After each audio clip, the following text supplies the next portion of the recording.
En direct avec Maurice Salini, président du conseil d'administration de l'archipel, c'est ça Maurice? Oui, absolument. Alors, Maurice Salini, on t'a vu dans le Vercors sauter à l'élastique, comme disait le regretté Machung. Moi, je t'ai connu et à l'époque, à l'instar de Jean-Paul Alduy, c'était cadeau, c'était gratuit, t'en prenais plein la gueule pour pas un rond. Tu étais surnommé Maurice Alibi. C'est pas très gentil de ma part, mais je suis pas vraiment gentil comme tu le sais. Mais bon. Mais j'assume. Tout est pardonné entre temps, la dernière fois que je t'ai eu, c'était pour dire du mal de Pujol, le regretté maire. Ah non, il est pas mort. Soit c'était pour la fermeture de l'école, soit c'était pour la transformation du théâtre à l'italienne. Il y a eu deux moments chez David Transcoste, désormais maire du Vernet, mais ceci est une autre histoire. Maurice, comment tu te retrouves à être président du théâtre de l'Archipel alors que la mairie est aux mains du RN sans étiquette Louis Alliot? Comment est-ce que c'est toi qui es devenu comme eux ou eux qui sont tolérants? Je rappelle à ton attention que, à ma connaissance, je n'ai pas fait la première de couverture du Canard enchaîné pour avoir fait un virage politique à 180 degrés. J'ai toujours conservé mes convictions, tout le monde le sait. Je les ai exprimées, des fois avec beaucoup de brutalité. J'ai des gens qui ont respecté les lignes éditoriales que j'avais indiquées, et depuis 2014, j'ai précisé, y compris à toi d'ailleurs, que l'action culturelle que j'avais la prétention d'avoir pu mener aux côtés de Jean-Paul Alduy me semblait avoir été mal comprise par l'équipe de M. Pujol. Je n'ai jamais envisagé de tuer, ni d'assassiner, ni de tenter d'assassiner Jean-Marc Pujol.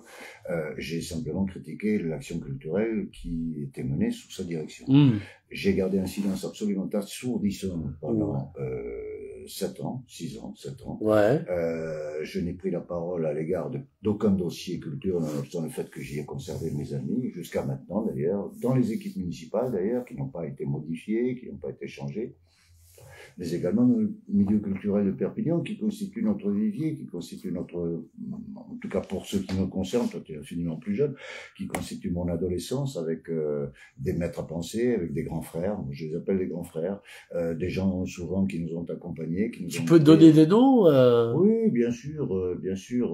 On parlait de Jacques Keralt juste avant. Roger Coste et Jacques Keralt, avec qui j'ai eu une immense complicité sur le fait qu'il a eu l'éblouissement de la pensée de Meillery, c'est-à-dire que tout ce qu'on a oublié depuis le XIIe, XIIIe siècle à Perpignan. Donc un rabbin. Un rabbin. Qu'il avait mis en lumière avec une justice qui avait été rendue à cet homme de la tolérance. Et au Moyen-Âge, c'était pas évident d'être tolérant. Et je m'aperçois qu'au XXIe siècle, encore moins. Donc, oui, bien sûr, Jacques Keralt, Thérèse Rousset, incontournable, Isaac Mizrahi, Marcel Homs, Robert Enrico, son beau-frère, voilà, j'en oublie certainement Michel Cadet, vieux compagnon de route. Alors Michel Cadet qui n'est pas mort, hein, contrairement à tous les autres. Non, voilà, voilà. Les gars, Jordi Vidal évidemment, Marie Costa. Donc voilà, c'est un vivier sur lequel, un vivier amical où on ne posait pas de question de savoir si on avait une carte d'identité d'appartenance à tel ou tel parti politique. Voilà. Parce que la culture finalement est universelle au sens où elle se joue des frontières politiques et humaines. La culture, elle est audacieuse, elle est comme l'eau. À chaque fois qu'il y a une fissure dans un bâtiment, on se pose la question de savoir comment on va le colmater, et l'eau trouve toujours son chemin, toujours. Et la culture, c'est ainsi, c'est ce qui fait en sorte que ça nous sauve en définitive d'un monde fracturé en désespérance. La culture, c'est la dernière chose qui nous reste, bien évidemment. La culture, c'est le langage d'abord, c'est le rapport à l'autre, c'est l'empathie, c'est la possibilité de regarder l'autre dans les yeux. C'est ça la culture, en tout cas pour moi. Voilà, c'est quelque chose qu'on partage, comme le pain et comme le sel. Voilà. Donc quand on te parle de culture, tu sors pas ton revolver ou ta bétonnière. Non, j'ai jamais eu de respect, loin de s'en faut, pour le docteur Goebbels. Alors en fait, c'est Baldur von Schirach, on l'attribue à Goebbels parce qu'on ne prête qu'aux riches. Voilà. C'est le chef de jeunesse hitlérienne. J'étais pas enrôlé dans la jeunesse hitlérienne, j'étais pas encore né, j'en aurais pas pu être, puisque j'aurais été de l'autre côté des barbelés. Bon, alors ceci étant, moi j'ai beaucoup de respect pour la ville de Perpignan. Oui. Et si je le dis de manière un peu solennelle, je me présente à aucun poste, je me suis jamais d'ailleurs présenté où que ce soit, mais la ville de Perpignan, elle m'a accueilli quand j'étais enfant, dans le plus grand drame de ma vie familiale, dans le fait que j'ai perdu le pays où j'ai pu respirer pour la première fois de ma vie. Et l'Algérie? Oui, l'Algérie de Camus. Oui. La vraie, quoi. Et cette ville... Pas de l'OS, enfin, je sais pas, hein, je juge pas. Ils n'avaient pas les mêmes points de vue. Mais Nicolas, tu es trop fin pour savoir que l'histoire de l'Algérie, ouvre les guillemets, française, les guillemets, c'est 130 ans, et l'histoire de l'OS, c'est 18 mois. Donc voilà, je mélange pas tout. Mais pour moi, l'Algérie, c'est au-delà, quoi. C'est même au-delà de la présence française. Mes ancêtres étaient en Algérie au 9e siècle avant Jésus-Christ. Donc c'est vrai. J'ai rien à voir avec cette histoire de revendication et cette histoire de clivage. Je vous renvoie d'ailleurs à la lecture. Enfin, je renvoie tous les gens qui aiment cette problématique à la lecture du livre déchirant de mon ami Alain Virkondolé sur la position de Camus et la guerre d'Algérie. Voilà. Et c'est la mienne. C'est la mienne, mais pour en revenir... Camus qui avait des propositions pour l'Algérie, que l'Algérie ça reste humaine, en fait. C'était la position politique de mon papa, qui est toujours vivant, qui était en charge d'obligations politiques en Algérie, mais c'était la position de Messali Hadj, bien sûr. C'était la position de beaucoup de gens qui considéraient que l'Algérie était une terre nourricière et qu'elle avait accueilli des civilisations multiples et que ça devait demeurer avec cette espèce de pot commun de fraternité. Et on sait ce que c'est devenu à partir du 5 juillet 1962. Voilà, et la ville de Perpignan m'a accueilli avec une autre tradition, avec d'autres habitudes, avec une religion en 1962 extrêmement prégnante dans les rues, avec beaucoup parlé avec toi, avec Jean Moreau de San Jordi al Carré, sortir des maisons, aller dans la rue pour aller vers les gens, leur donner de l'amour, leur donner des roses et des livres. Voilà, c'est tout ça qui m'a ému. Et puis, en tant qu'avocat, depuis hélas, pour mon âge, 50 ans, des gens qui m'ont fait la confiance de me confier leurs intérêts, qui ont fait en sorte que ce soit ma parole qui porte... On rappelle que tu es avocat. Aussi, voilà. Voilà. Et donc, le monde ne s'est pas écroulé à partir de l'élection de Louis Alliot. Que j'ai connu conseiller municipal d'opposition, représentant du Front. On disait à l'époque Front National. Oui. Marine Le Pen n'avait pas créé le Rassemblement National. Je continuais d'être partie prenante de l'équipe de Jean-Paul Albi. Je considérais à l'époque que Louis Alliot était dans l'opposition et que voilà, c'était sa place. Et puis les élections s'étant exprimées, les Perpignanais ayant voté, que toutes choses soient parfaitement claires. Les premières délibérations du conseil municipal de Perpignan, de la ville de Perpignan, sous la direction de Louis Alliot, ont porté sur l'agrément ou non de personnalités, ouvre les guillemets, qualifiées, j'aime pas le terme, mais c'est comme ça qu'on dit, propres à poser leur candidature sur un certain nombre de structures culturelles. On m'a demandé mon autorisation de soumettre cette possibilité au conseil municipal. J'ai beaucoup réfléchi. Il y a des personnes que j'ai consultées. En fait, rassurez-vous, il n'y en a pas beaucoup. Il y a Jean-Paul Albi, peut-être? Oui. J'ai consulté 2 personnes. J'ai consulté mon épouse. Parce que ça allait de nouveau changer mon emploi du temps et notre vie familiale. Et j'ai consulté Jean-Paul Albi parce que, pas par flagornerie, mais parce que c'était à lui que nous devions le théâtre de l'archipel, sa construction, son organisation juridique, on en parlait. Et qu'il n'avait pas eu de successeur. Et que je voulais savoir dans quelle mesure il avait des choses à redire. Il m'a répondu très gentiment et de manière très affectueuse en me disant toi ou moi c'est pareil. Et donc j'en ai été très flatté, j'ai accepté la proposition comme elle avait été faite, non pas d'être nommé par le conseil municipal, je le souligne, mais d'avoir le droit de soumettre ma candidature en tant que personnalité qualifiée au conseil d'administration qui a voté. D'accord. Et alors, c'est intéressant de le savoir parce que désormais, Jean-Paul, parce que bon, avec Jean-Paul maintenant on se tutoie, donc comme avec toi, il te traite, il te bat froid. Oui, c'est intéressant de le savoir aussi maintenant. Oui. Il te reproche ce qui t'a permis de faire entre guillemets voilà. à l'époque. Oui. Comme ça, c'est réglé, c'est dit. Oui et non, c'est plutôt à lui qu'il faudrait poser la question. Je l'ignore complètement. J'ai été blessé de son attitude, et son attitude, elle était la résultante, d'après ce qu'il m'en a dit en une seule phrase rapide dans la rue. Il m'a pas fait l'honneur d'une conversation alors que nous avons partagé beaucoup de choses. D'avoir pris la décision de mettre un terme au contrat de Borja Sidjan. Et donc, j'ai cru comprendre qu'il m'en rendait responsable. Voilà, donc je n'ai pas plaidé, je n'ai pas donné de dossier. Je pense que cette attitude est absurde. En tout cas, elle est hors norme. Elle est injuste parce qu'elle ne correspond pas à la réalité. Il le sait. Et voilà. Et comme disait l'autre, bon, une amitié de 30 ans, c'est un peu compliqué. Hein. Oui, c'est toujours, oui. C'est un deuil douloureux. La trahison ne commence que par l'amour ou l'amitié, comme disait Michel. Donc, ou Judas. Ou Judas. Voilà, le préféré du Christ. Donc, voilà. Sans lui, il n'aurait pas eu la gloire. Exactement, oui. Personne je tiens à le rappeler. Personne n'en aurait parlé, oui. Peut-être de son âme, mais certainement pas de lui. Oui. Alors, pour reviendre, alors, parle-nous de Borja Sidjan. Est-ce qu'il a été viré ou on n'a juste pas reconduit son contrat et pourquoi? Alors que lui aurait voulu continuer. Je veux pas faire, d'après ce qu'il m'a dit. Pas faire très compliqué, mais enfin quand même. Tiens, on fait un historique comme ça. Tu viens de m'avouer que tu avais, et je le savais depuis fort longtemps, que tu avais une passion pour Camus et pas pour la pensée camusienne. La phrase la plus terrible qu'il ait prononcée en mon sens jusqu'à présent, et mon Dieu, il en a dit beaucoup, à mal dire les choses, on rajoute au cas où du monde. C'est vrai. Il n'y a qu'à allumer les chaînes de télévision pour voir les conneries qu'on nous assène, sans aucune espèce de recul sur, ni de connaissance de ce dont on parle. Moi, je ne connaissais pas Borja Sidjan, bien que j'ai siégé comme vice-président de l'archipel à l'époque quand j'étais avec Jean-Paul Alduy. J'avais participé des travaux du jury lorsque nous avions embauché Dominique Rechac. Donc, si on me posait des questions sur Dominique Rechac, j'aurais pu répondre très précisément. Donc, dans la corbeille de mariage, je tombe sur un état des lieux existant. Cet état des lieux, il n'est pas compliqué. Le directeur général d'un EPCC, pardon, c'est un peu barbare. Oui, établissement public-privé, non? Non, pas du tout, pas du tout.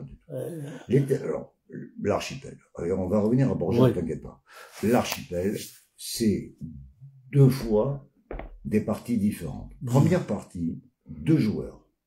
Un joueur, la ville de Perpignan, et deuxième joueur, le Crédit Agricole, en fait, plus exactement une filiale qui s'appelle Oxifip.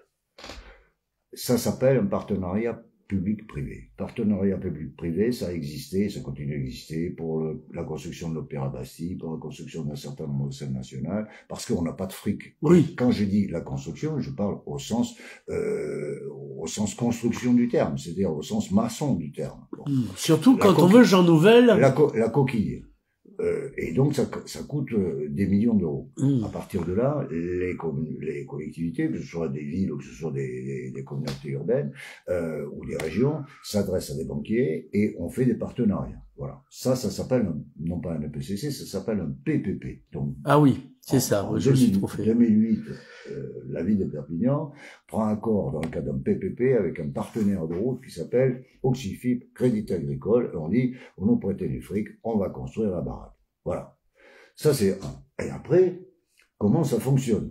Alors là, l'État a créé, dans le cadre d'un décret de 2017, d'ailleurs, si je ne m'abuse, des EPCC, des établissements publics de coopération culturelle, pour dire que toutes les collectivités intéressées au dispositif doivent se regrouper dans le cadre de ce genre d'établissement et donc tenir conseil d'administration, prendre les décisions d'orientation budgétaire, prendre des décisions de fonctionnement, etc.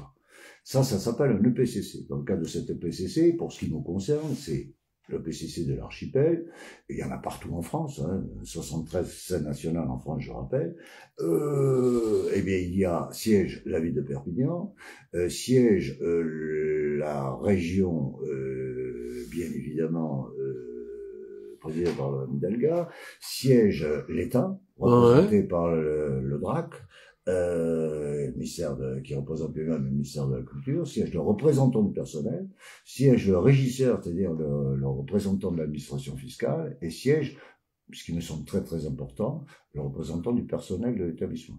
D'accord. Et pardonnez-moi, pardon. Ouais, tu peux me tutoyer. Non, je continue de te tutoyer. Mais et siège la communauté urbaine, évidemment. Ouais.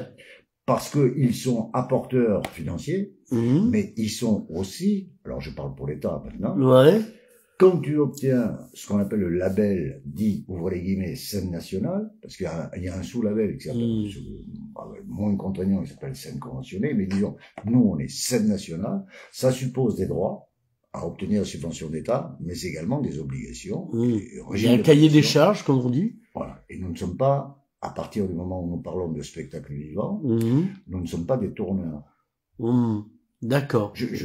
Oui, c'est plutôt des créations. Le tourneur, il est totalement tranquille, c'est-à-dire tranquille. Sur le plan financier, il fait ce qu'on fait. On pense à Boîte à Clous, par exemple. Non, mais Thierry est un ami, bon. Mais il fait son boulot, ce qu'on fait dans toutes les entreprises. Il gère un budget par rapport à un spectacle qui doit être délivré. On lui dit, monsieur, ça va coûter 80 000 euros si tu fais Eddie Mitchell. Et il dit, il fait son calcul sur la base de l'application d'une jauge, palais des congrès pour la plupart du temps, pour Thierry. Et à ce moment-là, il vérifie quel est le prix des places qu'il doit appliquer. Ce qu'on faisait, grosso modo, à l'époque où ça existait, aux estivales. Quand on s'est trouvé avec Marie-Pierre Beau à devoir avoir l'immense honneur de programmer Bob Dylan, eh ben ça a coûté aux Perpignanais qui voulaient prendre au papa Perpignanais et maman Perpignanaise qui voulaient prendre sa place 200 ou 240 euros. Ouais, c'est ce qui m'a semblé. Ouais, voilà. C'était le record d'ailleurs. Oui, mais enfin c'est Bob Dylan en même temps.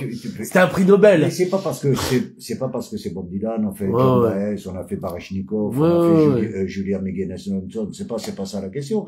La question, c'est que ça coûte tant, donc tu fais un ratio, tu dis, monsieur, moi, je m'en sors. Il faut tant. Donc scène nationale, c'est pas du tout la même chanson. Ouais. D'abord, il y a un cahier des charges en termes de qualité de production et de coproduction qui nous oblige à, etc. Donc, à fédérer les différents créateurs, à tourner évidemment avec les grands festivals, notamment à Avignon, l'IVP, mais aussi à veiller à ce que nous ayons une action sociale au sens propre du terme, à savoir que le prix des places doit être ajusté à la condition sociale de nos spectateurs. Et puis, gratuité des places pour ce qui concerne les enfants, obligation de travail en milieu périscolaire, obligation de travail en milieu carcéral, ce qui ne concerne pas les tourneurs. Ils s'en foutent un peu, à vrai dire. On va pas dire aux producteurs de Céline Dion, vous allez amener Madame Céline. Tu peux le dire. Après, ils se débrouillent. Voilà, au centre de rétention de Villeneuve-les-Maglones, parce que ça leur ferait plaisir. Bon. Mais nous sommes contraints à l'application de ce genre de cahier des charges, et c'est une obligation, et bien évidemment, la contrepartie, c'est la participation financière de l'État via le DRAC, donc le ministère de la Culture via le DRAC, par une subvention qui est ajustée en fonction, bien évidemment, des résultats qui sont jaugés au fur et à mesure de l'examen ou de l'approbation des budgets.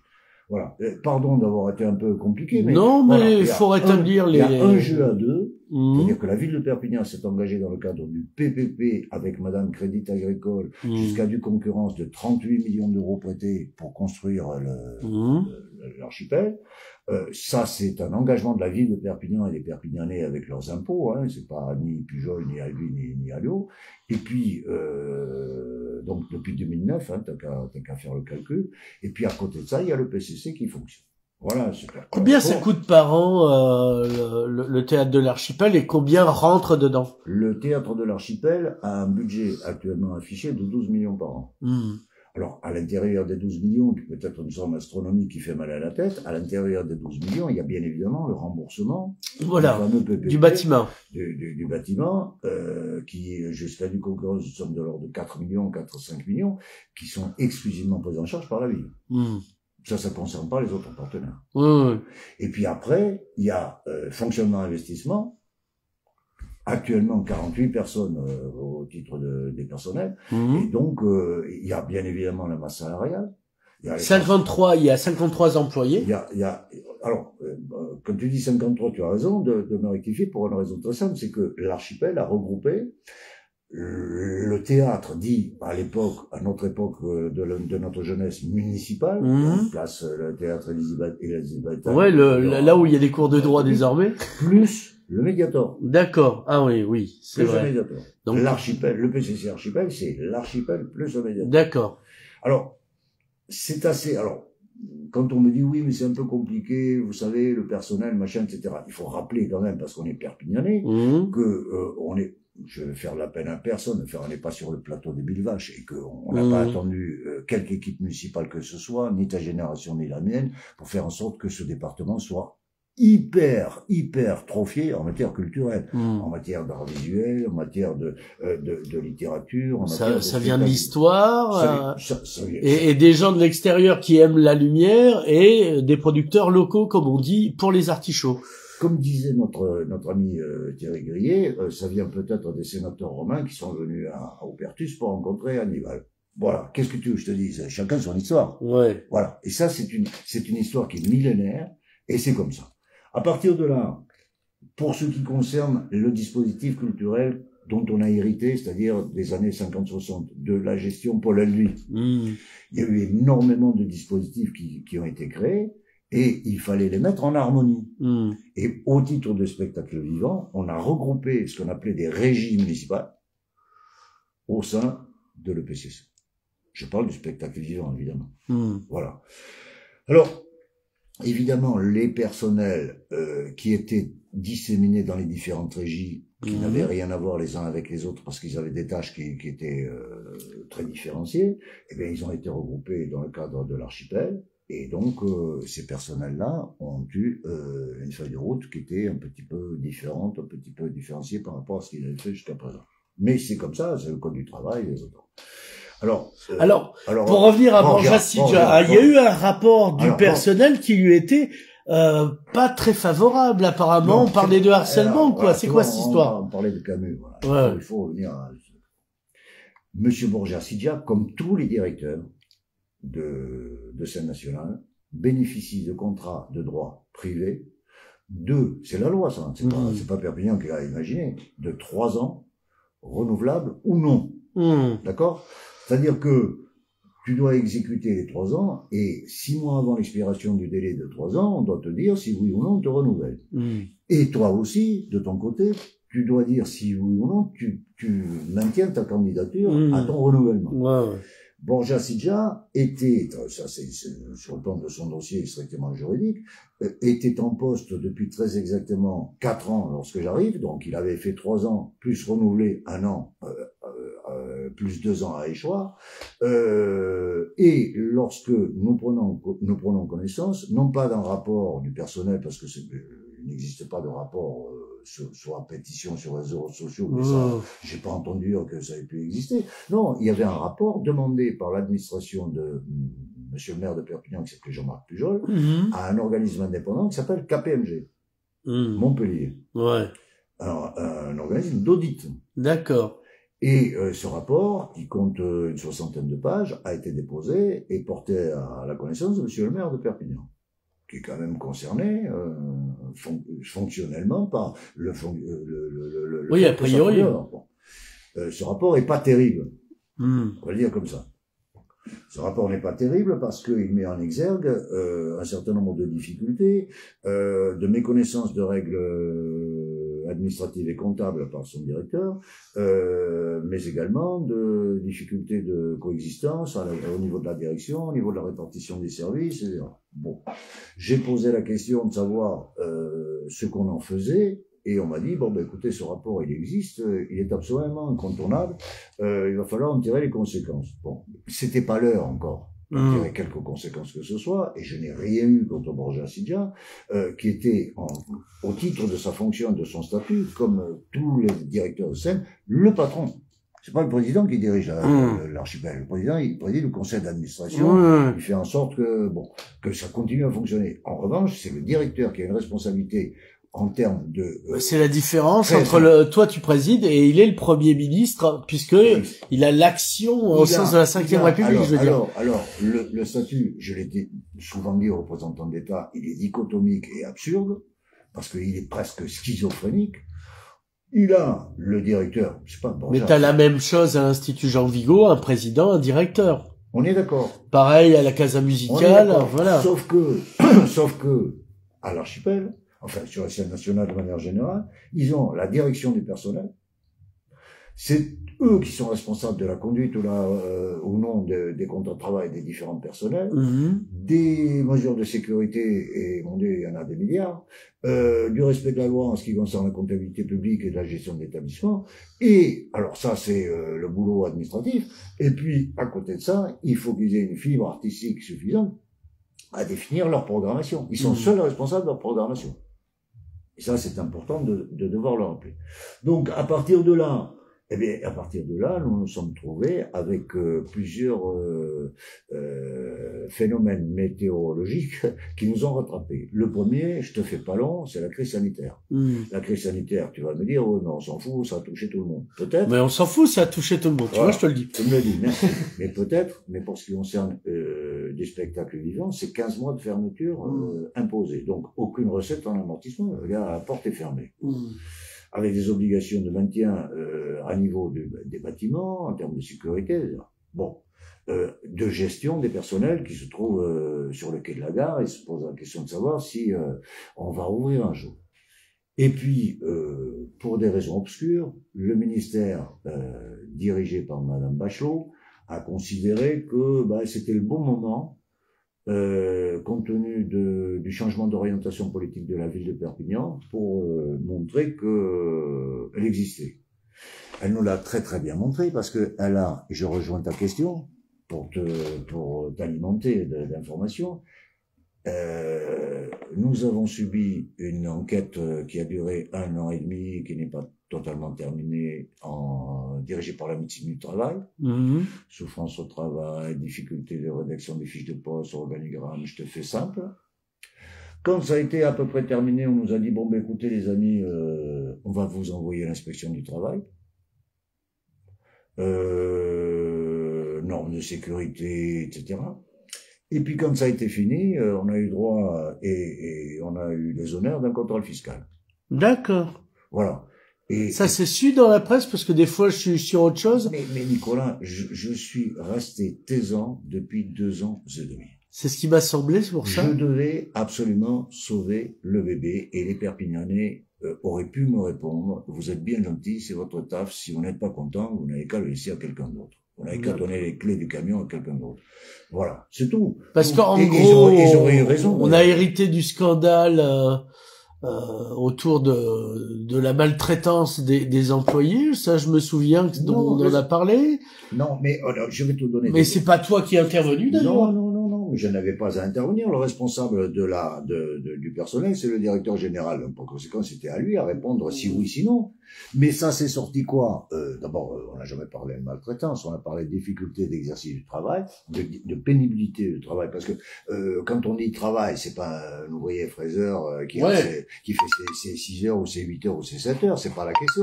La question, c'est qu'ils sont taillable et corvéable à merci, et qu'il n'y a pas d'heure. Quand un spectacle termine à 00h30 et que les machinistes sont en place depuis le début de l'après-midi, ils rentrent pas chez eux, quoi. Bon, mais ça, c'est le rapport de la médecine du travail qui a été individualisé, puisque les membres du personnel ont été interviewés un par un. Et ça a été extrêmement long. Alors là, il y a des agitateurs. Alors moi, je vais c'est normal. Je vais remployer ce terme d'autres fois tout à l'heure pour la question de Monsieur Regour. Il y a des agitateurs qui ont adressé des courriers à Madame Delga. D'accord.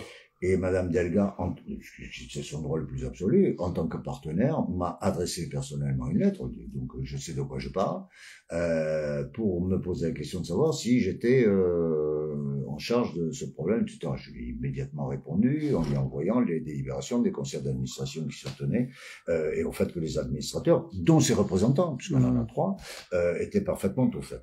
Ouais, situation. Alors, ces représentants, il y a Serge Regour, enfin, il y avait Serge Regour, parce que une des raisons de ton cul sur la chaise, c'est aussi ça. Alors, et qui d'autre la région législative. Tu dis il y avait.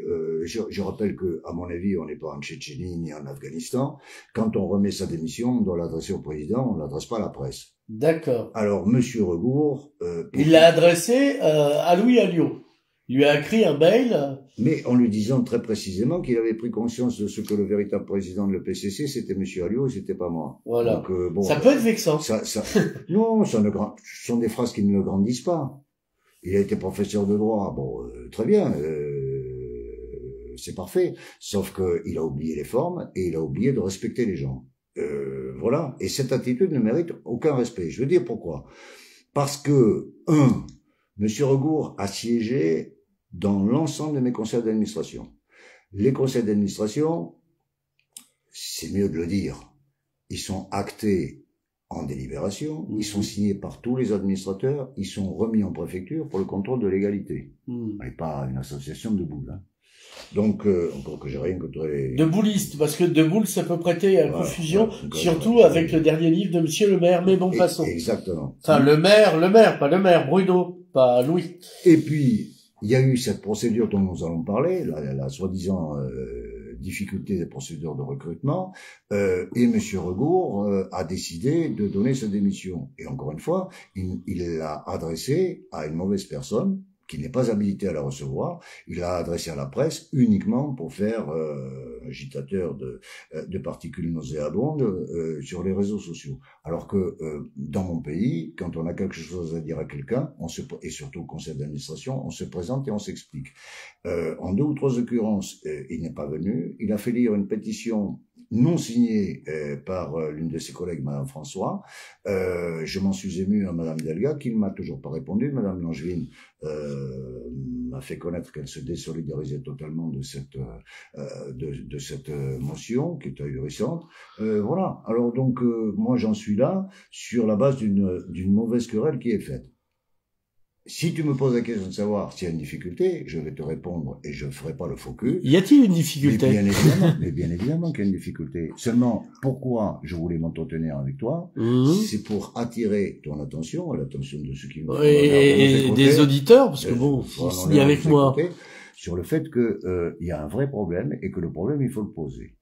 C'est le problème. Faut énoncer le problème pour mieux le régler. Eh bien, c'est tout. Je suis là pour ça.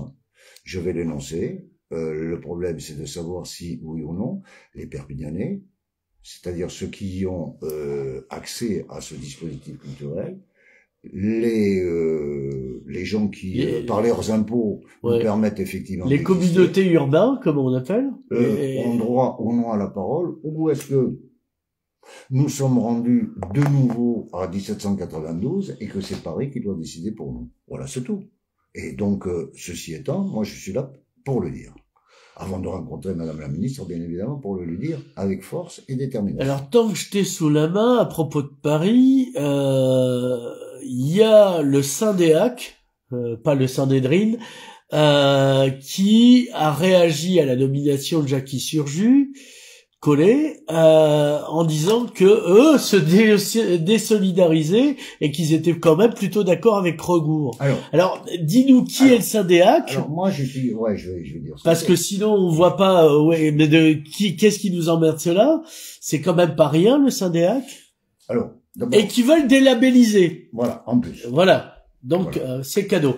Alors moi je me pose la question de savoir si nous sommes sur un territoire qui est à nous, autonome, voire souverain, ou si notre destin doit être dirigé par les autres.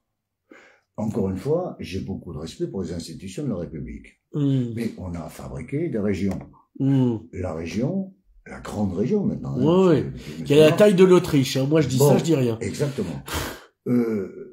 Une fois que mes collègues de la région se sont exprimés avec toute l'amitié qu'ils nous doivent, qui ont bossé autant que nous, etc., ils prennent leur voiture et ils retournent pour mon ami Serge Regour à Toulouse et pour les autres à Montpellier. Les représentants de l'État à Paris et à Montpellier. Et qui est-ce qui doit ramer à l'intérieur du bateau? Ce sont les Perpignanais.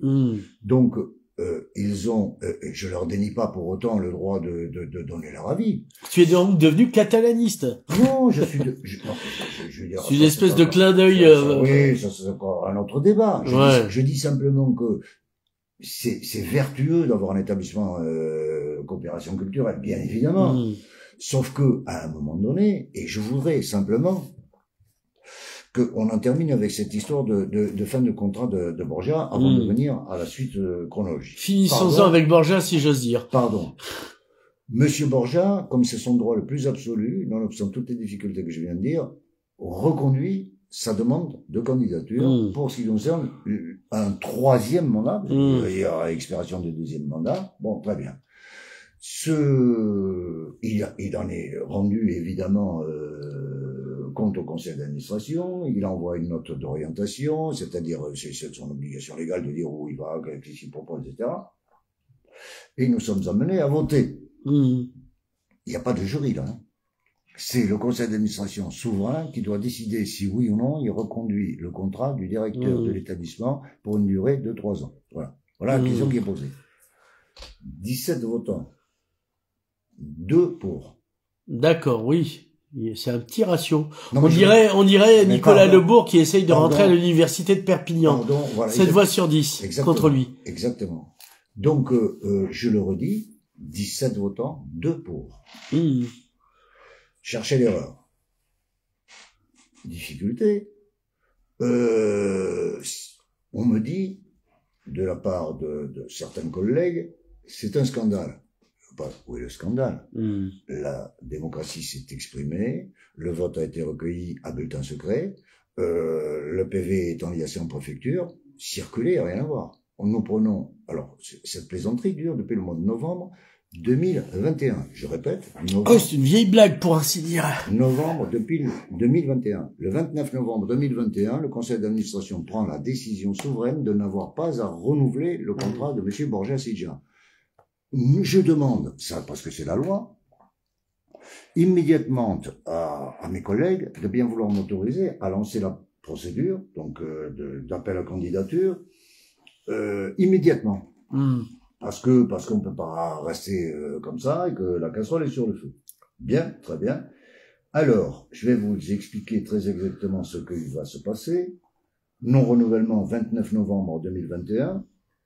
Le représentant de l'État demande un report en disant non, mais attendez, vous êtes bien gentil, mais moi je suis habilité uniquement pour voter pour la conduction et la reconduction, mais pour la question de l'appel à candidature, j'ai pas d'habilitation. Alors soyez gentils de reporter. Bon, très bien. On reporte. Ça c'est le premier report, hein, à la demande de l'État. Je fixe la date limite d'envoi des candidatures au 1er février 2022. Je vois que nous sommes largement en arrière. Avec une prise de fonction de l'éventuel directeur, le 1er octobre 2022. Le représentant de l'État arrive à mon conseil d'administration du 14 décembre 2021 et nous demande de ne pas lancer la procédure de candidature. De ne pas lancer la procédure de candidature, alors qu'il l'avait demandé au PV, enfin à la réunion précédente. Bon, très bien, on acquiesce, on dit d'accord, on va voir. Troisième report, tout ça c'est voté, hein, c'est pas, on décide pas. Donc. Séance du 23 juin 2022. Le représentant de l'État nous demande un troisième report. Parce qu'il dit, écoutez, nous arrivons au mois de juin, on a reçu des candidatures, mais l'été va passer, comme on est fermé, il n'y a pas de spectacle. Bon, profitons de cette période pour nous donner un peu de temps pour voir, etc. Nous acceptons.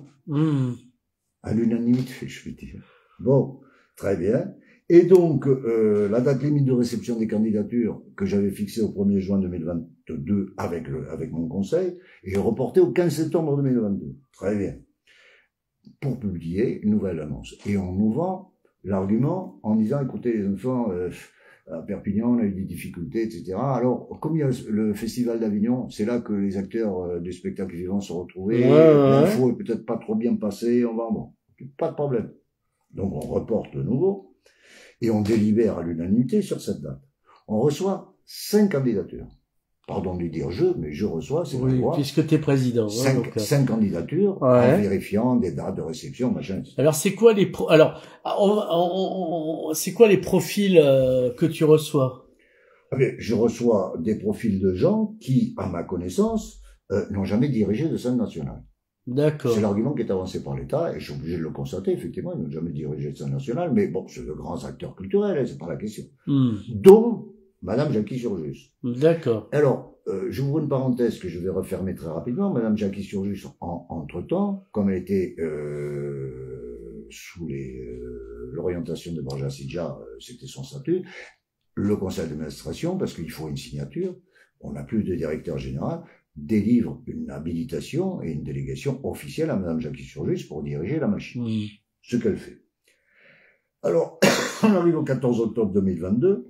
L'État, toujours, assisté par Madame Véronique Evano, qui est rien de moins que l'adjointe à la chef du département de la diffusion pluridisciplinaire de la DGSCA, c'est-à-dire un fonctionnaire... Ça n'a rien à voir avec la DGSE. Un haut fonctionnaire du ministère. D'accord. Alors là, nous demandons un nouveau rapport. D'accord. Au 4e.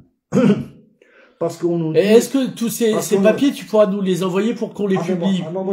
En plus de l'interview, ils sont en préfecture. Il n'y a aucun problème. Ils sont en préfecture.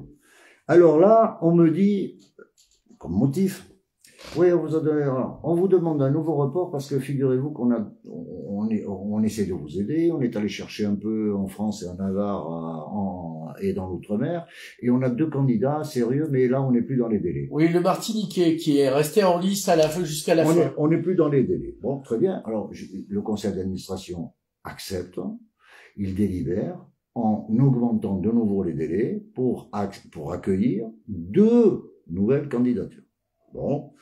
2 candidatures sont exprimées, on les reçoit dans un délai que j'avais fixé au 25 octobre 2022, tu vois, on arrive presque à la fin de la souffrance, donc j'ai 7 candidatures.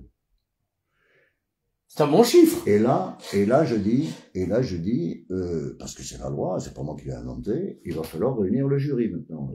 On a assez prorogé, etc. Le jury, c'est l'émanation du conseil d'administration. Et chaque partenaire a 2 membres de jury intervenant selon leur degré d'importance, 2 pour la ville, 2 pour l'État, 2 pour la région et 1 pour la communauté urbaine. Nous votons et nous prenons une délibération du jury, pas du conseil d'administration, où nous retenons ce que les Anglais appellent la shortlist, c'est-à-dire qu'on réduit le... Donc on reste à 3, c'est ça? 4 candidats présélectionnés, 2 hommes et 2 femmes. D'accord. On aurait voulu le faire exprès, on n'aurait pas pu. Bon, 2 hommes. Pas de transgenre. Non, pas de transgenre. On n'a pas trouvé. Donc 2 et 2 à l'unanimité. Bon, très bien. Et là, on me dit, mais on demande un 5e report parce que il va falloir qu'on réunisse le jury, donc 24 mars, reporté au 29 mars. Et là, on me dit, le représentant du ministère, monsieur Christopher Meiss, n'a pas arrêté son choix, donc bon, vous avez dit 24, mettons 29 mars. Très bien. Tout ça, c'est consigné, aucun problème. Et nous arrivons à la date fatidique du 29 mars, où il se passe quoi? Réunion du jury. Et alors, réunion du jury, c'est pas discussion entre copains, café, cigarette, c'est audition. Tout ça, c'est fixé par la loi. Audition de chacun des candidats. On a reçu les notes d'orientation dans le délai de 2 mois qui leur avaient été ouverts. On a vérifié les dates d'envoi, les dates de réception, etc. Et on les écoute. Donc, ils ont grosso modo une demi-heure chacun. Bon, on montre sur la table, mais on respecte l'équité. Et nous entendons les candidats. Et là, va s'élever un débat de choix entre 2 partenaires, l'État et la ville, Et comme dans Machiavel, la région qui joue le troisième larron. C'est pas péjoratif ce que je dis, hein. Si je dis le troisième larron, c'est que la position officielle de la région... Il y avait des compagnons du Christ c'était les derniers compagnons du Christ jusqu'à la fin. Exactement. Donc ils n'étaient pas si mauvais. Et a priori, ils ont rejoint le royaume du Père avec lui. Mais, ceci étant, la région disant, nous n'avons pas de choix particulier.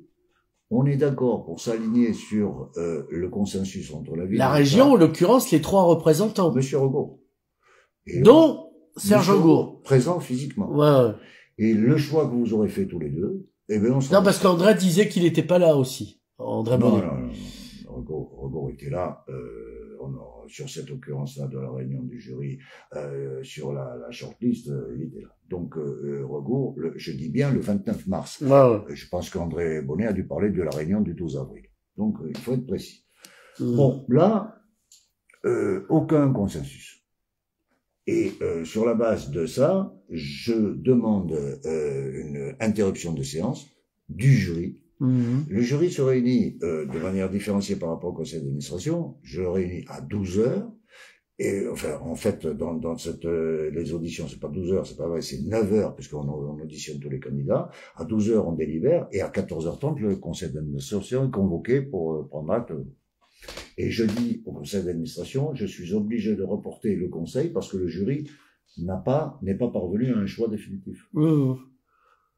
C'est comme ça. Et là, une proposition est faite de consensus entre l'État et la ville, de co-direction. De co-direction. Celle dont parle M. Regaud. Cette solution, elle est en dehors des clous, puisque c'est un statut qui n'existe pas. Mais on peut l'adapter sous réserve de l'approbation du ministère. Et je dis à mes partenaires, c'est peut-être, ça peut être mis en application, c'est-à-dire les 2 derniers candidats qui nous restent, Monsieur Christophe Pomès soutenu par l'État et Madame Jackie Sturgis soutenue par la ville, mais c'est sous réserve de l'accord des 2 personnes. On ne peut pas marier des gens sans leur accord. Enfin, alors, ça vient de sortir. Et à ce moment-là, on me dit, bon, ben, écoutez, on va leur laisser un délai de réflexion, ce qui est normal. Mais dans quelle situation juridique nous nous trouvons? Et je réponds, et je continue de répondre, et je suis fatigué de répondre. La condition juridique dans laquelle nous nous trouvons, c'est que je demande au conseil d'administration de se réunir plus tard, et nous prorogeons le délibéré. Ce qui se fait dans tous les tribunaux de France et de Navarre, dans toutes les instances, même la Cour de cassation proroge ce délibéré. Vous avez écoutez, nous ne sommes pas parvenus à nous mettre d'accord, on proroge notre décision finale. Ah, et on me dit quel délai? Ben, j'ai dit 15 jours, parce que 15 jours c'est déjà beaucoup. Les Perpignanais sont fatigués depuis le 29 novembre 2021. Mais les Perpignanais sont fatigués. Est-ce que finalement ça n'intéresse pas que les gens dans un petit cercle et que les Perpignanais eux ils payent leur facture d'électricité si tu veux. Nicolas, quand je dis les Perpignanais, ce sont les publics qui nous rejoignent, que je vois sur toutes les représentations et qui me disent j'espère que vous allez enfin en sortir de cette... Ça fait combien de gens qui passent combien de gens par an passent entre 90 000 et 100 000 personnes. D'accord. C'est la jauge, c'est-à-dire la jauge idéale de l'archipel 2019, puisque c'est l'année de référence des beaux jours avant Covid, machin. Voilà. Avant les heures sombres.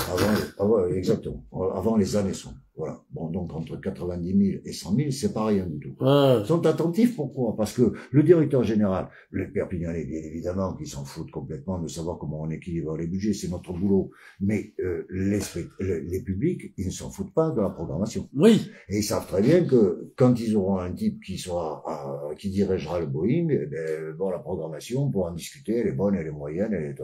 Voilà. Donc c'est pas neutre. Et donc, à partir du moment... Et ces gens-là, c'est quoi? C'est des bourgeois ou tu as aussi des prolétaires, comme on dit? Mais le théâtre est ouvert à tout le monde. Et la oui, plupart du qu'il temps, le soit, on n'en doute pas. Et la plupart du temps, je veux être méchant avec personne, mais les classes sociales les plus élevées, je les trouve plus au théâtre Édouard VI à Paris ou c'est un peu trop provincial pour eux ici. Voilà. Donc, ce sont des gens qu'on aime, quoi. C'est-à-dire des gens qui sont comme nous, qui viennent avec leurs enfants, qui viennent avec leur famille, qui accompagnent leurs enfants au spectacle de cirque, qui accompagnent leur petite fille parce qu'elle apprend la danse dans des compagnies perpignanaises et ils viennent voir de grands ballets, etc. Voilà. Bon, voilà, c'est ça les publics. C'est pas des élites. Moi, je demande, qui prétendent à dispenser la culture à partir du haut pour aller vers le bas. Bon, voilà. C'est les gens qu'on aime. Et donc, à partir de là, on se trouve dans une situation où nous restons dans l'attente de la date fatidique du 28 avril, où j'attends la réponse des 2 personnes à qui on a dit est-ce que vous voulez vous marier ou non. Et les personnes en question elles répondent non. D'accord. Donc, match nul, balle au centre, nous revenons au jury et je leur dis voilà exactement quel est l'état des lieux et vous devez délibérer. Sans reculer. Maintenant, il faut choisir. Le vote est exprimé par le jury. Le choix, plus exactement, est exprimé par le jury et il est soumis, c'est la loi, à l'approbation du conseil d'administration, qui a le droit de l'homologuer ou de ne pas l'homologuer. Obtiennent 5 voix, pour Madame Surgé, c'est 4 voix pour Monsieur Promesse. Ça passe en délibération du conseil d'administration. C'est voté. Et là, nous avons donc c'est cette fameuse réunion dont parle Monsieur Bonnet, où ne participe pas Monsieur Rebourg qui a donné une procuration. Il ne vient pas. Il est représenté par Mme Didier Jean, qui n'est pas n'importe qui, parce qu'elle est directrice de l'action culturelle à la région, dont je dois saluer l'honnêteté intellectuelle et le travail acharné qu'elle a fait avec nous, où elle va effectivement participer à nos travaux. Voilà la situation. Alors, on me dit, oui, mais ça n'aura pas l'agrément de Madame la Ministre. C'est vrai et c'est faux. C'est vrai sur le Madame la Ministre. Donc, Madame Riva Abdul-Malak, pour ne pas la nommer. Madame Rima Abdul-Malak. Rima. Oui, comme le 24e.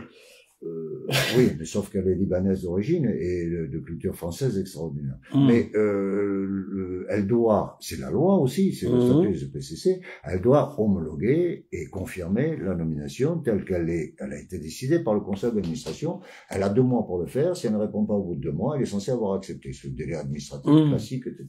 Voilà. Alors tout d'un coup sort Monsieur Sandéac. Alors Sandéac, c'est le syndicat des entreprises artistiques et culturelles. Voilà. Alors là, c'est le maître des élégances. Voilà. Parce que les acteurs, si j'ai bien compris, du spectacle vivant sont. Donc c'est un syndicat national. Voilà. Qui représente tous les directeurs en gros, mais pas que. Alors, il y a des directeurs qui sont effectivement affiliés, il y en a d'autres que non. En revanche, la cotisation à payer au syndicat, elle est obligatoire. Donc, d'accord. Voilà, chercher l'erreur. Bon, donc c'est exactement comme la Société des auteurs-compositeurs. Ouais, la SACEM, donc. Voilà. Bon, donc à partir de là, un monsieur qui nous a tiré dessus, il a pas rangé les ordres de Staline, semble-t-il, donc il dirige le syndicat. Que tu connais par cœur. Staline, les orgues, enfin les 2, mon frère joue de l'orgue aussi, mais bon, passons. Voilà. Et moi, il m'arrive d'être stalinien. Sans nous faire l'honneur de nous poser des questions auxquelles je viens de te répondre sur la reconduction au nom de Monsieur Borgia, machin, etc., nous a assassiné en termes de prise de position sur cette question. Et il menace de délabelliser. Maintenant, c'est lui qui aurait la possibilité juridique de délabelliser la scène nationale, label que les Perpignanais, parce que la ville de Perpignan a obtenu pour l'archipel depuis 2009, je le rappelle, qui nous a été confirmé par le ministre qui s'est déplacé pour l'inauguration. Voilà. Frédéric Mitterrand qui a dit qui archipaye à l'époque. Voilà. Et donc voilà. Alors, je ne sais pas qui est ce monsieur. T'as même pas le nom, parce que moi j'ai le nom du syndicat, mais c'est vrai que j'ai pas le nom du président du syndicat. Bon. Ou du secrétaire général. Tu chercheras dans la maison, je vais bosser un peu. Des pages jaunes ou des pages rouges. Mais ceci étant, voilà, de quel droit, et sans s'enquérir, ni poser des questions, etc. Donc ce sont autant d'agitateurs de particules nauséabondes, qui se mêlent de ce qui ne les regarde pas, qui pourraient s'enquérir au moins de l'état des lieux, demander des documents comme tu viens de le faire, en me disant est-ce qu'on pourrait avoir accès au PV, machin, etc. C'est la moindre des corrections intellectuelles. Oui, puis la démocratie, c'est comme ça. Il y a une espèce de transparence. Ah, mais la démocratie, c'était comme ça au 19e siècle. Il semblerait que ça ait changé. Je me souviens, c'était pas mal. Voilà. À l'époque de Jules Ferry, c'était pas comme ça. Voilà le problème tel qu'il se pose actuellement. Et alors, est-ce que la candidature de Madame Jackie sur Jusqu'au-Lait est régulière ou non? Elle a candidaté comme tout le monde, elle était parfaitement en droit de le faire. Est-ce que, comme on m'a dit, oui, mais est-ce que, comme disait Sarkozy, j'étais sous-chef, je veux devenir chef. Est-ce qu'un sous-chef peut devenir chef? Est-ce qu'un vizir peut être calife à la place du calife? Bon, bien évidemment. Oui. S'il suit les formes légales, oui. Elle a soumissionné à la scène nationale de Brest à l'époque, etc. Donc, aucun problème. Est-ce qu'elle a les compétences? Il me semble que oui, ça fait 30 ans que je travaille avec Jackie Surjus. Moi, je l'ai connu chargé de com au conservatoire. À Complet. Voilà, au conservatoire de musique. Voilà. Alors, est-ce que on peut douter de ses qualités humaines? Difficile. Depuis 2 ans, elle est taillée à Bécorvé, à Merci, en fond de soute du navire pour essayer de le sauver, rassurer les personnels, travailler jusqu'à minuit et demi, 1 heure, abandonner sa famille et nous aider. Donc c'est une bonne directrice, une mauvaise mère. Donc non, je plaisante. Non, elle a qu'une enfant qui est déjà élevée depuis un certain temps. Bon, alors mais on nous a dit non, c'était n'a pas notre faveur parce qu'elle n'est pas éligible. Bon, la réponse sur le plan légal, moi je me raccroche à la loi, elle était parfaitement éligible pour pouvoir le faire. Je précise, Nicolas, que mes collègues, que tu pourras interviewer, hein, et je te demande d'interviewer sur ce point, pourront attester que je n'ai jamais formulé, ni en conseil d'administration, ni à l'extérieur, ni confidentiellement, ni à l'égard de la presse, ni des réseaux sociaux, mon point de vue sur le choix du ou de la candidate qui s'est présentée depuis 2 ans. On t'a pas vu t'exprimer, et là c'est toi qui as appelé, donc. Mais j'ai appelé parce que je trouvais que la soupe était injuste et que il était anormal que les agitateurs puissent s'exprimer pour dire n'importe quoi, tout et son contraire, et qu'il fallait un peu que je renvoie les observateurs, dont tu fais partie, et pas des moindres, que je vous renvoie à l'examen des pièces, des délibérations qui ont été acquises, des dates qui ont été acquises, et de parcours.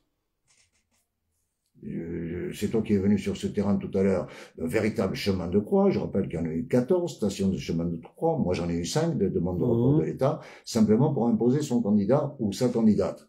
Voilà, je voulais que les gens le sachent.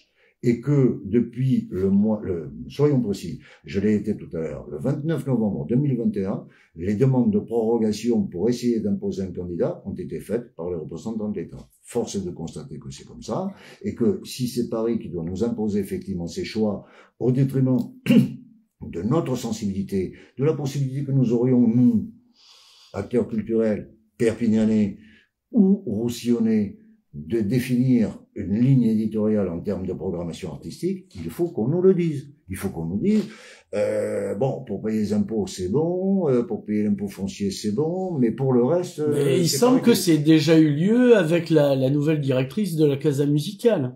Ben, j'ai pas suivi ce dossier parce que, fort heureusement... Qui, dans le secret des discussions, s'affirme réseau macroniste. Bah, moi, je dis ça parce que j'ai eu des conversations. Je suis pas savant sur cette question.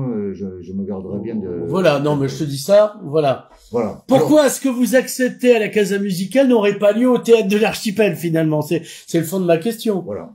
Parce que t'es président, c'est peut-être ça? Non, parce que tu es trop gaulliste pour te laisser imposer. Parce que j'ai l'outrecuidance de considérer que, quelque part, le premier des Français a fixé des règles pour la nation en 1804 et que ça n'a pas changé. Et que moi, quand je ne discute pas avec les copains, je n'arrange pas le coup à qui que ce soit, j'applique très précisément et scrupuleusement la loi. Et puis après, je n'ai jamais été abruti ni brutal dans aucune décision que j'ai prise. À chaque fois qu'on m'a demandé d'apaiser les passions, d'apaiser les combats politiques, je l'ai fait. À chaque fois qu'on m'a demandé de réduire les clivages, je l'ai fait. À chaque fois qu'on m'a dit, ça vous coûte rien, accordez-nous 2 mois. Ça nous coûtait, j'ai convaincu les autres que ça ne coûtait rien. J'étais bon garçon. Jusqu'au moment où, véritablement, il s'avère que on me dise un autre langage. Et là, les accusations, d'irrégularité produite par M. Regour, il faudrait, et je la signe à comparaître devant le tribunal de l'esprit pour venir me dire quelles sont les irrégularités, alors même qu'il a voté jusqu'à présent sans difficulté toutes les résolutions du conseil d'administration. Et deuxièmement, à monsieur le président du SENDEAC de venir m'expliquer. Dont on n'a toujours pas le nom, mais on va bosser un peu. Mais à quel titre il aurait désormais l'auréole de nonce apostolique du Vatican ministériel pour venir délivrer ou retirer des habilitations ou des conventionnements ou des labellisations. Voilà. Voilà. Je voudrais savoir qui l'a fait prince dans les ministères.